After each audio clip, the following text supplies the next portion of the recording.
सनातन का अर्थ अगर हम और गहरे से करें तो सनातन सत और तत् दो शब्दों से बना है। सत मतलब यह, तत् मतलब वह, अर्थात यह और वह, यह मतलब आत्मा और वह मतलब ये प्रकृति का जो मूल रूप है।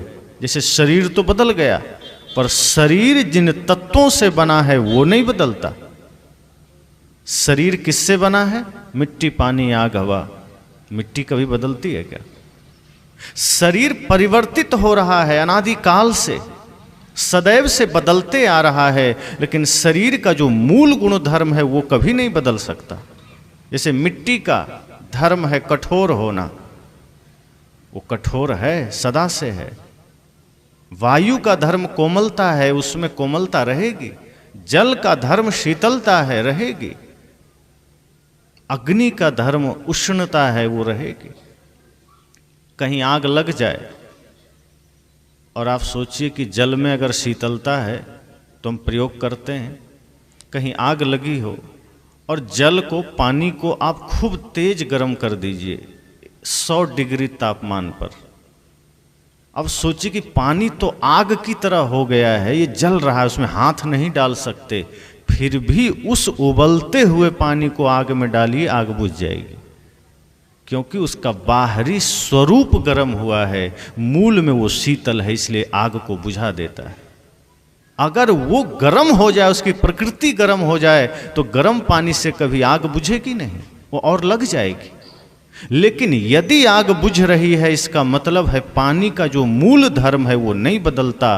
तो सत और तत् अर्थात यह और वह कभी बदलता नहीं है, यह परिवर्तित नहीं होता, और वह, जिसे वेदों में भी कहा अहम ब्रह्मास्मि, मैं ही ब्रह्म हूं।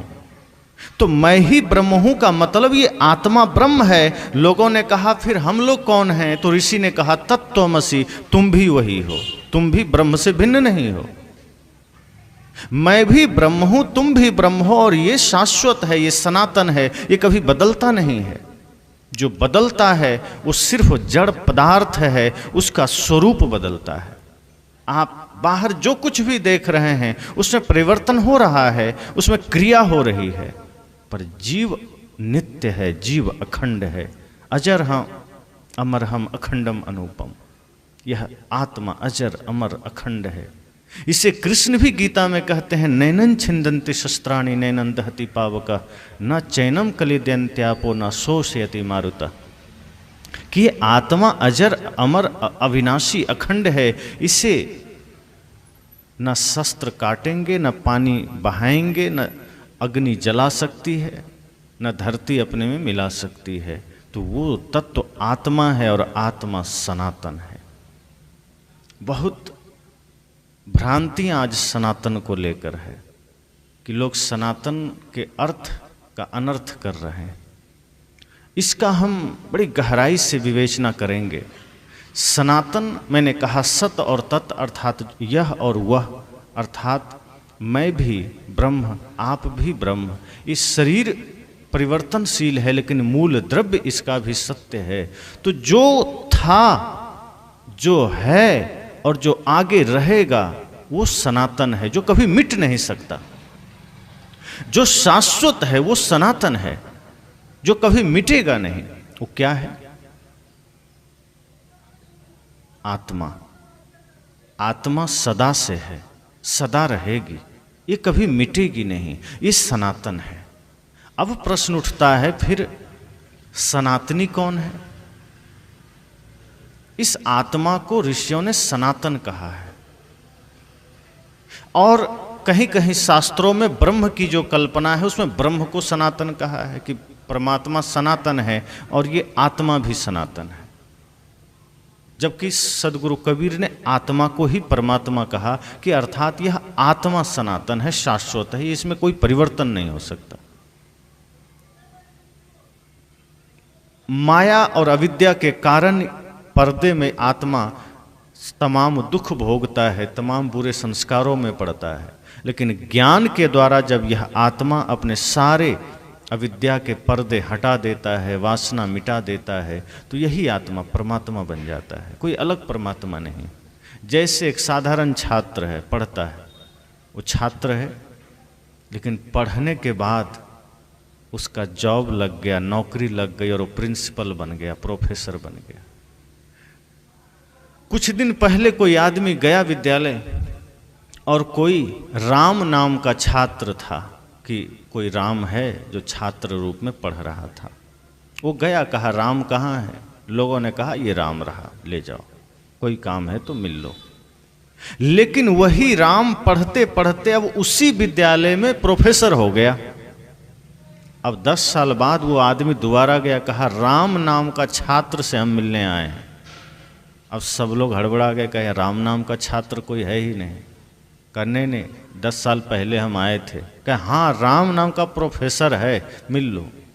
गया, मिला, बातचीत हुई। आदमी वही था, डिग्री बदल गई थी। वो पहले छात्र था, नाम वही था, लेकिन छात्र था, मेहनत किया, लगन पूर्वक श्रम किया, अध्ययन किया, प्रोफेसर हो गया। अर्थात राम ही प्रोफेसर भी है, राम ही छात्र भी है। संत कहते हैं ये आत्मा जब तक बंधनों में था, ये आत्मा जब तक माया में था, प्रपंच में था, तब तक यह भ्रम में पड़े पड़े, बंधन में पड़े पड़े दुखी था, मात्र आत्मा था। लेकिन जब यह ज्ञान में उतरा, ध्यान में उतरा, तप में उतरा, भक्ति सेवा साधना में उतरा, अपने सारे विकारों को मिटा दिया, यही आत्मा पर परमात्मा की डिग्री उतर गई और आत्मा ही परमात्मा हो गया। यह आत्मा ही भगवान हो गया, जिसे कृष्ण गीता में कहते हैं उपद्रष्टा नुमंता च भारता भोक्ता महेश्वर परमात्मेति चाप्युक्ता देहिस्मिन् पुरुषः परा। कि आत्मा ही करता है, भोगता है, महेश्वर है, परमात्मेति चाप्युक्ता, परमात्मा भी यही है। तो ये आत्मा ही सनातन है, क्योंकि ये कभी मिटता नहीं है, ये कभी नाश नहीं होता, सदा से है। अब बात आती है फिर सनातनी कौन है? तो आत्मा का स्वभाव क्या है? जैसे मिट्टी का स्वभाव है कठोरता, पानी का शीतलता, वायु का कोमलता, तो आत्मा का स्वभाव क्या है? संतों ने कहा आत्मा का स्वभाव ज्ञान है। और विस्तृत करें तो आत्मा का स्वभाव प्रेम है, सत्य है, अहिंसा है, करुणा है। अर्थ यह हुआ कि जो व्यक्ति सत्य को धारण करता है, जो व्यक्ति प्रेम को धारण करता है, जो व्यक्ति न्याय को धारण करता है, जो व्यक्ति अहिंसा करुणा को धारण करता है, वही सनातनी है। सनातन यह आत्मा है, और जो आत्मा के समस्त स्वभावों को अपने जीवन में धारण करता है वो सनातनी है। और आज के सनातनी लोग कैसे हैं? 2-2 अंडा सुबह शाम, हरे राम, और हाथ में झंडा है सनातन का। है क्या सनातन? जय मैया दुर्गे और दोनों शाम मुर्गे, है सनातन? साहब ने कहा नहीं, सनातन का बड़ा गहरा अर्थ है। इसका साधारण अर्थ करके सनातन के नाम पर राक्षस भी आज भरे पड़े हैं। जिसका जीवन ही व्यभिचार के मार्ग पर है, जिसका कर्म ही उटपटांग है, जो मदिरा का सेवन करे, जो मांस भक्षण करे, जो माता पिता का अनादर करे, जो भाई के साथ दुर्व्यवहार करे, जो धर्म की मर्यादा ना करे, वो सनातनी तो नहीं हो सकता ना। वो सनातन को जानता ही नहीं, फिर सनातनी कैसे हो जाएगा? और कभी कभी लोग कहते हैं सनातन खतरे में है, सनातन मिट जाएगा। आज हर व्यक्ति के भीतर सनातन मिट रहा है। सनातन मिटने का अर्थ क्या है? सनातन कोई वस्तु नहीं है जो बाहर कोई उस पर बम फोड़ देगा तो मिट जाएगा। सनातन ये व्यक्ति नहीं है, सनातन वो विचार है, सनातन वो आचरण है जो हमें धारण करना चाहिए। और सच में सनातन मिटता जा रहा है। आज हम सनातनी नहीं रह गए, आत्मा लेकर हम आत्मा रूप में तो हैं, जीव रूप में हम हैं, इस शरीर में हम रहते हैं, लेकिन इस शरीर में रहते हुए हमने सारे पाप करना शुरू कर दिए, अनाचार कदाचार व्यभिचार करना शुरू कर दिए। और जो इस जीव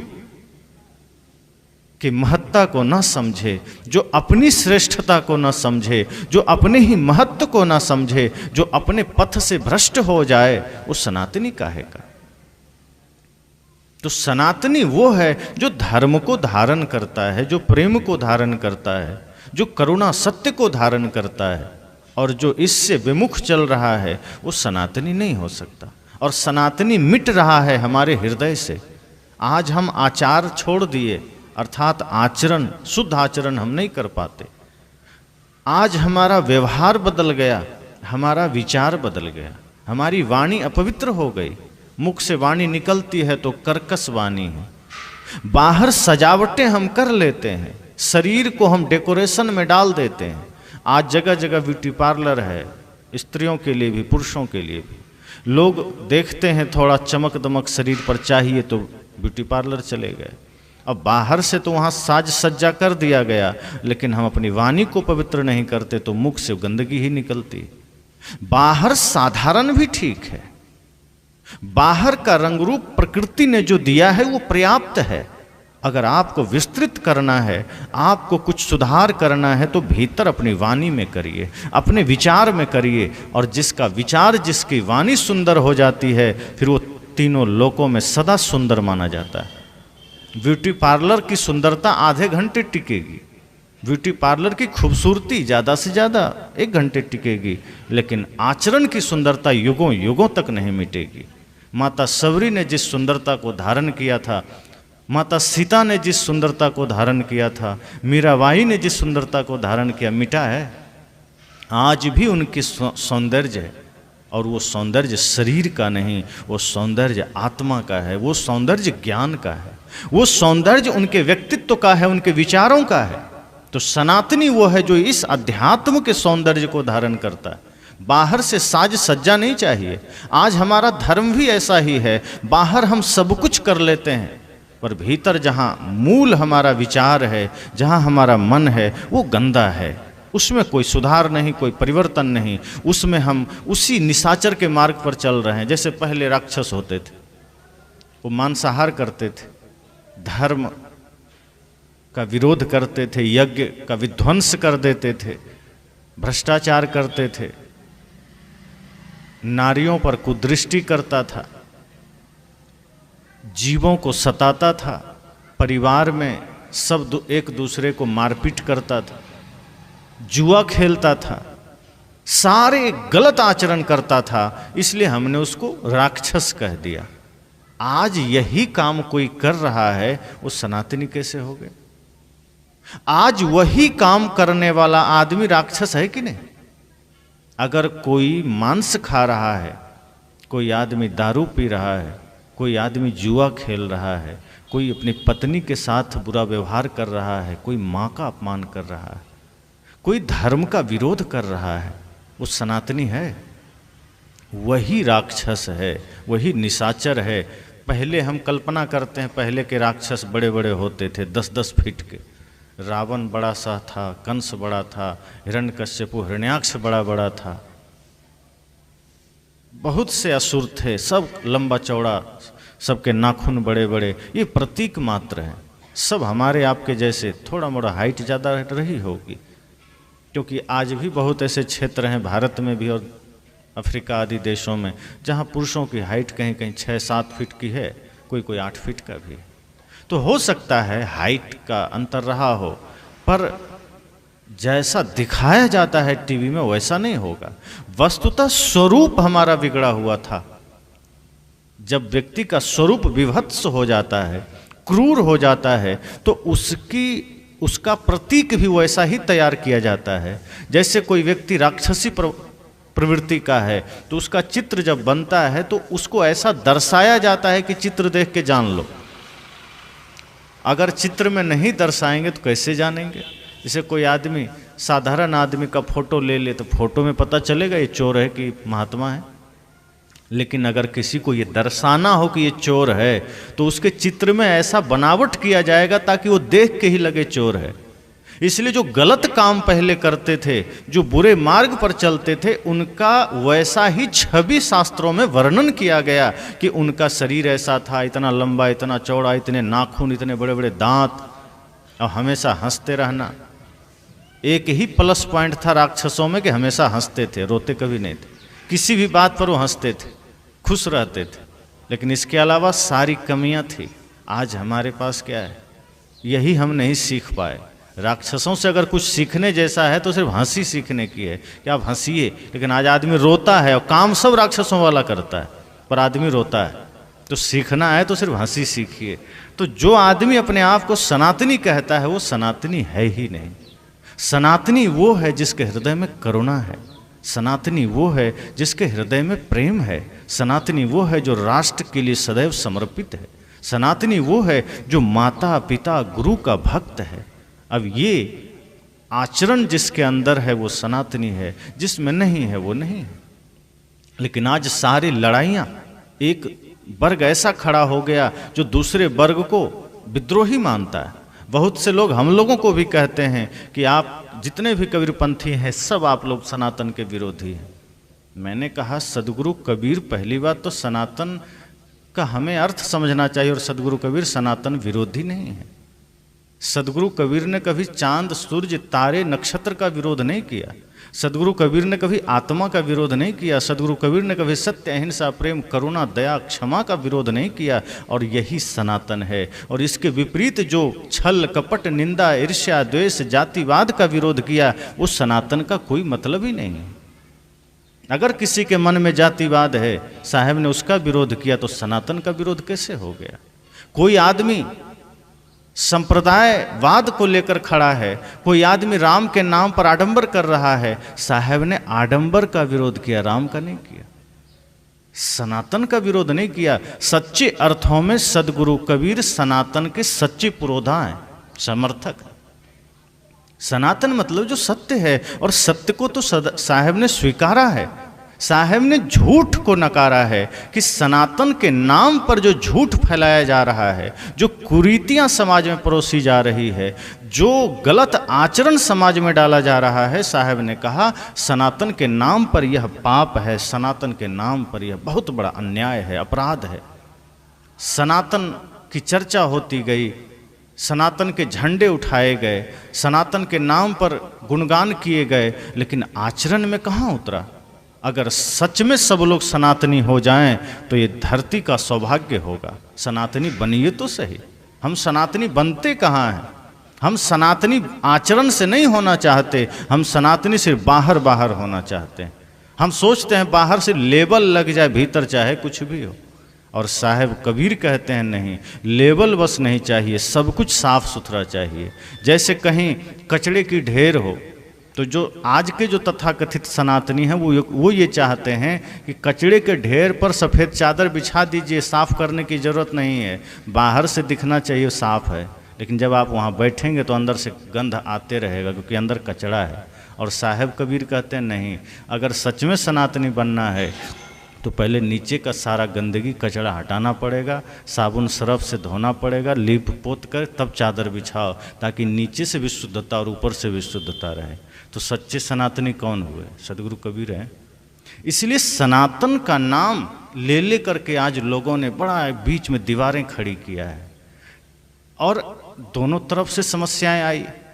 सनातन को लेकर के बहुत लोगों ने ये भी कहा कि हाँ, हम सनातन होना भी नहीं चाहते। इसका मतलब जो कह रहे हैं सनातन खतरे में है, हम सनातनी हैं, वो भी उसका अर्थ नहीं जान रहे, और जो ये कह रहे हैं कि हम सनातनी नहीं होना चाहते, वो भी सनातन का अर्थ नहीं जान रहे। सनातन से ही हिंदू शब्द भी बाद में आया। हिंदू शब्द बहुत पुराना नहीं है, 2000-2500 साल, 2000 करीब पुराना है। और कई इसके बारे में तथ्य हैं कि हिंदू कुश पर्वत के नाम से पूरा क्षेत्र जाना जाता था, पश्चिम क्षेत्र पाकिस्तान और अफगानिस्तान का। तो उस क्षेत्र में निवास करने वालों को हिंद कुश पर्वत के नाम से हिंदू कह दिया गया। दूसरा तथ्य ये आता है कि सिंधु घाटी सभ्यता जो है, सिंध क्षेत्र, तो आज भी गुजरात और राजस्थान के पश्चिम भाग के लोग स का उच्चारण नहीं करते, स की जगह वो ह का उच्चारण करते हैं। आप कुछ भी बोलेंगे जहाँ स शब्द आता है वहाँ वो ह बोलते हैं। तो वो सिंध को हिंद बोलने लगे और सिंधु को हिंदू बोलने लगे, और सिंधु क्षेत्र में निवास करने वाले को हिंदू कहने लगे। तो इस तरह हिंदू शब्द आया। मूल शब्द सनातन है। और अगर हम हिंदू शब्द भी लें कि हम सब अगर हिंदू हैं तो हिंदू कौन है? तो हमारे संतों ने कहा जो हिंसा से दूर है, जो बुरे विचारों से दूर है, वो हिंदू है। कोई कितने हिंदू इसमें निकलेंगे? जो मन से भी हिंसा ना करे। तन से हिंसा तो हम मजबूरी में कई लोग रुके रहते हैं, पर कई बार झगड़े होते हैं तो आदमी, किसी से झगड़ा हो गया पड़ोसी से, तो आदमी के मन में इतना क्रोध आता है कि अगर नियम कानून सारे हटा लिए जाए तो आदमी सोचता है आज ही इसको मार डालें, नोच लें। कानून के डर से आदमी हिंसा नहीं करता, पर मन से तो हम कितनी हिंसाएं कर देते हैं। सामान्य दृष्टि से हमें लगता है कि हम तन से किसी को नहीं मार रहे हैं तो हम धार्मिक हैं। संत कहते हैं अगर मन से भी आप किसी के लिए बुरा सोच लिए तो आप धार्मिक नहीं रहे। अगर मन से आपने हिंसा की है तो हो सकता है बाहर का न्यायालय आपको सजा नहीं देगा, क्योंकि बाहर का कोर्ट, बाहर का न्यायालय आपको तब सजा देगा जब आप शरीर से पाप करेंगे। लेकिन अगर यह सोचते हैं कि चलो हम बाहर की सज़ा से बच गए और मन से बुरा सोचते रहे, मन से किसी की हत्या कर दिए, मन में ख्याल भी आ गया कि किसी का नुकसान हो जाए, किसी को मार दें, संत कहते हैं फिर आप भयंकर पाप के भागी हैं। क्योंकि तन का पाप तो एक बार किया वहीं उसका सजा आपको मिल गई, पर मन से जो बराबर हम पाप कर रहे हैं वो इतना भयंकर हो जाता है कि उसकी सजा फिर भयंकर नरक मिलता है, भयंकर पीड़ा मिलती है। इसलिए संतों ने कहा कि मन से भी हिंसा ना हो, तन से भी हिंसा ना हो, वो हिंदू है। जो तन की भी हिंसा को छोड़ दे, मन की भी हिंसा को छोड़ दे। और हिंसा केवल किसी को मारना ही नहीं होता, हिंसा वो भी होता है जब हम किसी का दिल दुखाते हैं। हिंसा वो भी होता है जब हम किसी को गलत मार्ग दिखाते हैं। हिंसा वो होता है जब हम माता पिता का अपमान करते हैं, ये भी एक हिंसा है। एक कायिक हिंसा है जो काया से होती है, तन से होती है। एक वाचिक हिंसा है जो वचन से होती है, जो हम वचन से बोल के किसी का दिल दुखाते हैं। और एक मानसिक हिंसा है जो मन में सोच कर हम करते हैं। तो जब हम काया को भी अपने आप पवित्र कर लें, तन भी हमारा गलत ना करे, वाणी भी हमारा गलत ना करे और मन भी हमारा गलत ना करे, तब व्यक्ति हिंदू कहलाता है। कितनी बड़ी बात है। पर आज सब कहता है हम तो हिंदू हैं। हिंदू खतरे में है। खतरे में हिंदू नहीं है, खतरे में मानवता है, खतरे में इंसानियत है। सनातन खतरे में है इसलिए क्योंकि हर व्यक्ति के हृदय में आज सत्य मिटता जा रहा है। आज हर व्यक्ति के हृदय से दया मिटती जा रही है। आज हर व्यक्ति के हृदय से करुणा मिटती जा रही है। आज हमारे दिलों में नफरत ने डेरा डाला है। आज हमारे दिलों में हिंसा ने डेरा डाला है। आज हमारे दिलों में पाप ने डेरा डाला है। जिस हृदय में पहले करुणा बसती थी, जिस हृदय में पहले प्रेम बसता था, आज उन दिलों में सिर्फ नफरत और घृणा का निवास है। हम कहीं भी नफरतें पाल लेते हैं, कहीं भी घृणा कर लेते हैं। इसलिए अगर हम इस दृष्टि से कहें सनातन खतरे में है तो है, क्योंकि इंसानियत मिटती जा रही है। अब तो अपने पराये का भी ध्यान नहीं रहा आदमी को। कब कहाँ कौन हिंसा अत्याचार व्यभिचार कर बैठेगा, कोई ठिकाना नहीं। हमारे मनीषियों ने तो कहा अपने हो पराये, सबके लिए हो न्याय, देखो कदम तुम्हारे हरगिज न डगमगाए। रास्ते बड़े कठिन हैं, चलना संभल संभल के, इंसाफ की डगर पे बच्चों दिखाओ चल के। वे तो कहते हैं अपना हो पराया हो, सबके लिए न्याय हो। और जो ऐसा कर पाता है वही सच्चा हिंदू है और वही सच्चा सनातनी है। और फिर इंसानियत वहीं बसता है, वहीं मानवता है, वहीं आदमियत है। और ये भावना जिसके अंदर है वो सनातनी है। हम सबको विचार करना चाहिए कि क्या हम ऐसा सनातनी हैं कि हम सिर्फ परंपरा को फॉलो कर रहे हैं। आज व्यक्ति आचरण फॉलो नहीं करता है, अनुसरण नहीं करता है, परंपरावादी बन जाता है कि हमारे महापुरुषों ने कहा बस हम भी वहाँ जाके गुणगान कर देंगे, झंडा उठा लेंगे, हो जाएगा। राम की बात आए तो राम के नाम पर, कृष्ण की बात आए तो कृष्ण के नाम पर, कबीर की बात आए तो कबीर के नाम पर हम झंडा उठा लेते हैं। पर उनके ज्ञान को उठाना हमारे लिए कठिन हो जाता है। जिस दिन हम महापुरुषों के ज्ञान उठाना शुरू कर देंगे, उनके आचरण उठाना शुरू कर देंगे, फिर ये एक दिन की बात नहीं रहेगी, फिर यहाँ सिर्फ 2 घंटे बैठने की बात नहीं रहेगी। आप जहाँ रहेंगे, जिस हाल में रहेंगे, वहीं आप धार्मिक रहेंगे, वहीं आप सनातनी रहेंगे, वहीं आप सत्संगी रहेंगे।